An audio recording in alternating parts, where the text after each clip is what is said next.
The original Mafia game was released all the way back in 2002 and instantly became a cult classic for gamers across the world. It pioneered and revamped the already great style of GTA games, which we still enjoy to this day. However, on September 25th, 2020, Mafia Definitive Edition was released. It was a remake of the original that brought so much new needed love and attention to the franchise. So today, we'll be looking at one of the best remakes of a game that I've ever played, Mafia Definitive Edition.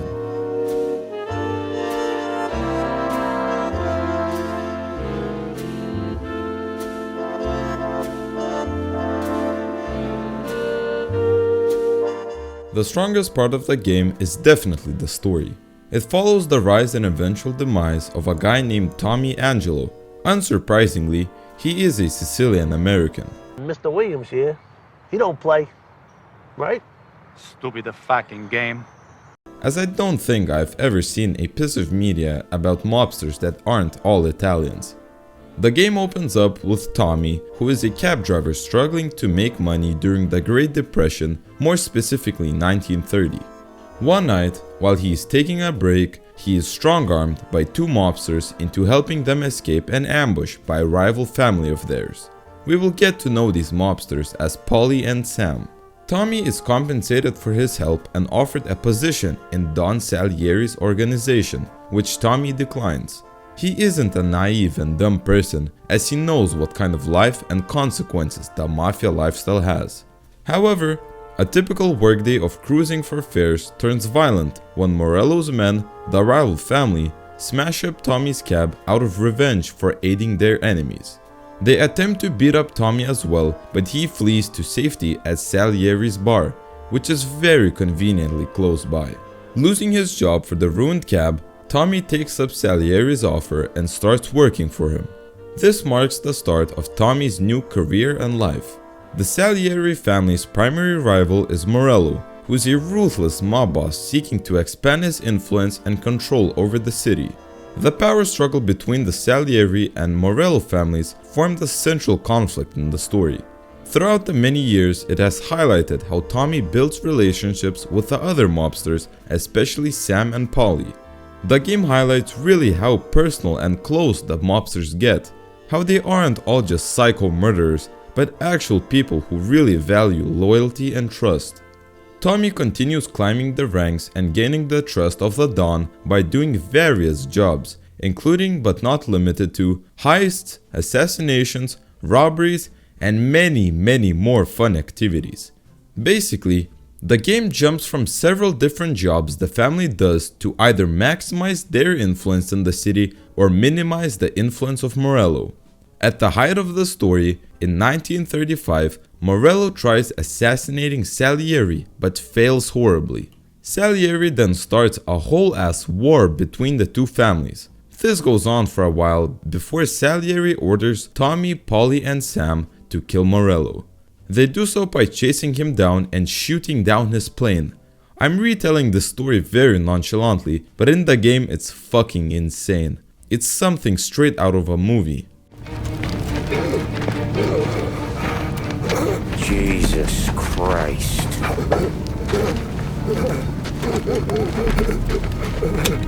Bastard's daddy doesn't even know it yet.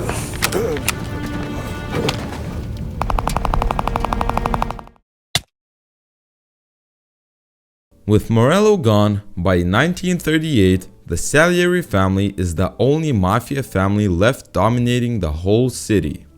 Everything is going well until Tommy, Polly, and Sam agree to recover a stash of diamonds hidden amongst a shipment of impounded cigars. However, they are shocked to discover heroin instead.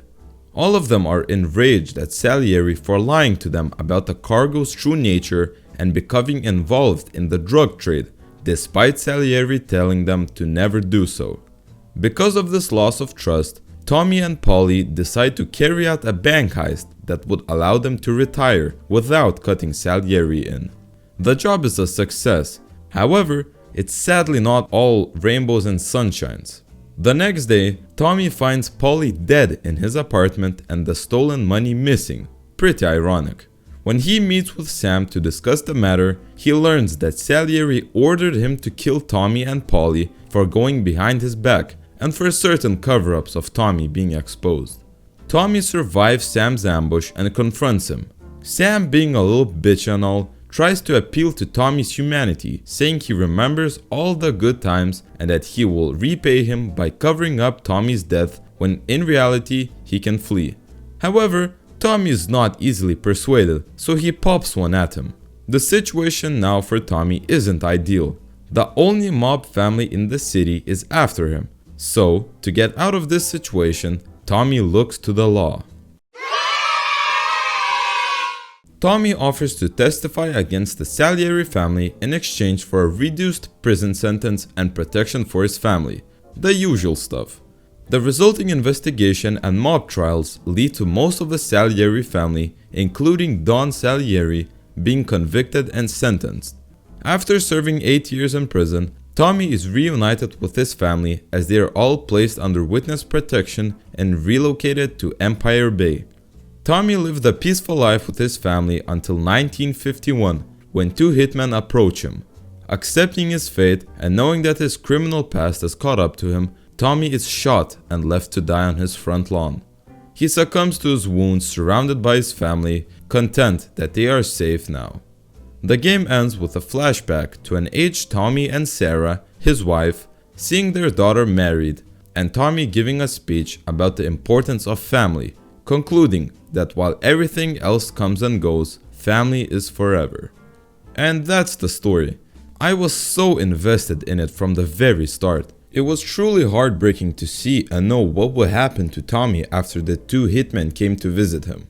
The whole story and experience was very cinematic and almost felt like a movie. It's also the main reason why I finished the game in 2 days, which I almost never do. It's not only a story about the brutality of the mob, but also teaches you about the beauty of life and the priority of family. And just to make myself clear, not the mob family.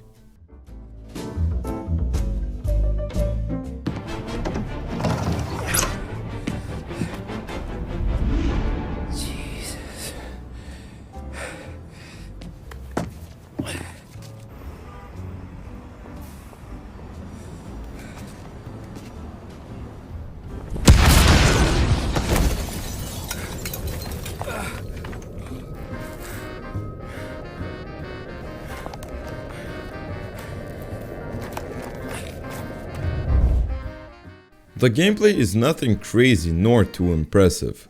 It's a third-person action-adventure game that puts a big emphasis on the vehicles and combat. For like 90% of the missions, you have to drive somewhere, shoot someone, and then drive back.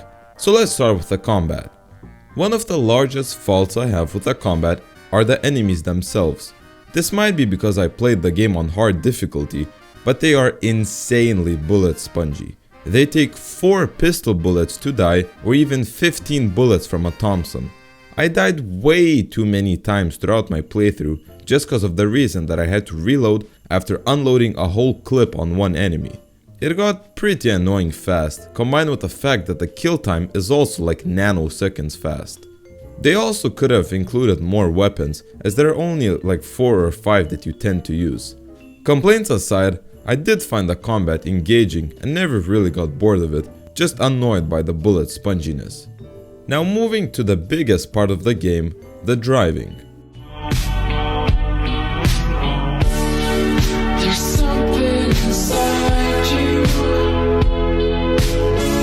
Now I have a lot to say about this, starting with the fact that I personally did not really like the driving. It reminded me of GTA 4's driving and how slippery it felt. Driving feels like all 4 of your tires are so worn down that they have no more traction, are coated in Vaseline, and are driving on ice. Considering the fact that more than half of the game is spent literally driving from one mission to another, it got frustrating pretty quick. However, after a while, I did get somewhat used to it and learn how to control the cars. What I do like is everything else about the vehicles. First off, there are a bunch of different vehicles. You can find and drive 51 different vehicles, ranging from sports cars to ambulances and even hearses. All of the vehicles have different stats, so you have to test and choose which one you like the most. You can also customize most of them by changing the exterior color and even the interior color. I also noticed the amount of different settings the game has. It's so detailed that it has things like choosing either automatic or manual transmissions for cars, among many other things like police response times, noir mode, and others. All these settings allow the player to fully immerse themselves into the game how they see fit fully. There are so many cool features and settings that I want to discuss, but there are literally just too many. The two that I appreciated and used the most were the skip drive option and the road sign directions.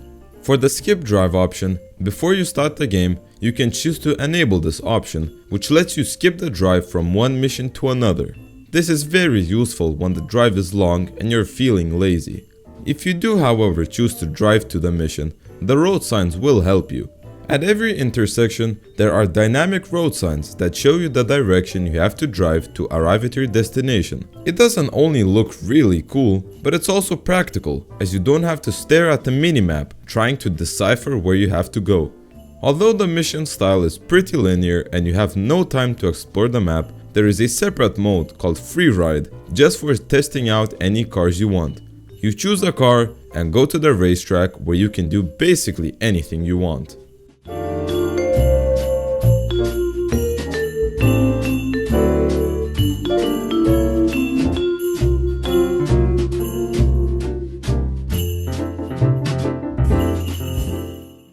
The most appealing part of this game is the environment and atmosphere. Let me set the scene. The game takes place in Lost Havens, Illinois during the 1930s. This was only a few years after the Great Depression started, which can be very clearly seen and felt. Not only do many of the characters and NPCs reference this by explaining how most people don't have jobs and can't afford anything, but also can be seen visually. Most of the city is very bleak and grey, which not only represents the economic state of society, but also the moral one. It is safe to say that most normal working class people during this time were pretty depressed. But guess who wasn't really depressed or affected by the economic crisis? Wow. Listen to Mr. Mob Boss. What did you call me? The mob was starting to thrive during this time, which can also be seen by their availability and access to bright colors. What I mean by this is that during this period, life was generally not very colorful nor bright. Having colorful things was an expense and a luxury, especially things like neon, brightly colored cars, which the mob had plenty of. Although the city is very bleak and the place in which you spend most of the game, the countryside is something to be amazed by. In one of the first few missions, you have to drive out to a motel to collect money from the owner. Usual mobster activities. The most memorable thing for me from that mission was not the dialogue or the ensuing car chase sequence, but the radical shift from the city to the countryside. Everything became so much brighter and more colorful. I genuinely thought this was some fucking Fortnite event by how beautiful the colors looked.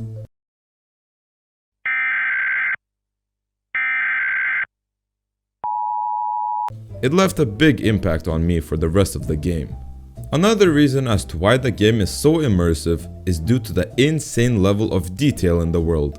And I'm not even talking about the graphics, which are very impressive and realistic, but about the features and details. A big emphasis is placed on maintaining the authenticity of the time period and realism. Small things like having a speed limit button to not exceed the speed limit, since cops can stop you for that, among many other things like car radio starting to glitch when you're driving in tunnels and cars reacting to the damage they take. Adding to this level of immersion is the music and soundtrack. Throughout the game, and especially while cruising around the city, you will hear the beautiful tracks of jazz. It fits the 1930s era perfectly, as the devs have said that they put a lot of time and money into researching the music during that time. It reflects that when you play the game, especially for jazz lovers like me.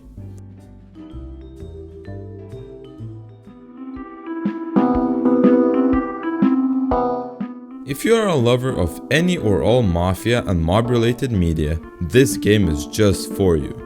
It balances fun gameplay mechanics with an immersive story and even adds insane levels of realism to the game. Please do yourself a favor and check this game out.